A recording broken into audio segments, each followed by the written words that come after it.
ஏன்னா இருளின் பாத்திரம் எப்படிப்பட்டதா? பாவம் செய்ய வைக்க கூடும். இருளின் பாத்திரம், வெளிச்சத்தின் பாத்திரம். இருளின் பாத்திரம் எப்படி தெரியுமா? உலகத்தில் இருக்கிற எல்லா பாவத்தையும் செய்ய வைக்கும்.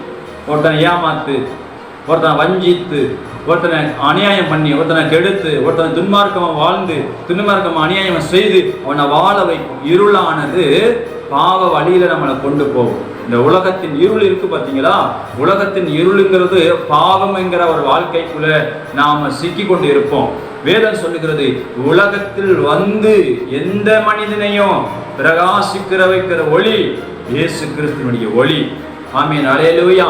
இயேசுவினிடத்துல ஒளி இருக்கிறது, இயேசுவினிடத்துல பிரகாசம் இருக்கிறது, இயேசுவினிடத்துல மகிமை இருக்கிறது, இயேசு கிறிஸ்துவினிடத்துல மகத்துவம் இருக்கிறது.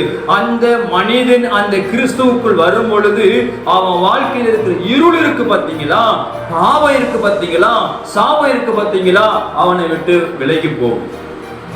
அப்ப அவன் வாழ்க்கை பிரகாசமா மாறும், அவன் வாழ்க்கை ஆசீர்வாதமா மாறும். பிறருக்கு அவன் ஆசீர்வாதமா பயன்படுவான், பிறருக்கு ஆஸ்வதிக்கப்பட்ட பாத்திரமாய் மாறுவான், பிறருக்கு எடுத்துக்காட்டா வாழுவான், பிறருக்கு கொடுக்கிறவனா மாறுவான், மற்றவனுக்கு ஹெல்ப் பண்றவனா மாறுவான். காரணம் அவனுக்குள்ள ஒளி வந்ததால்.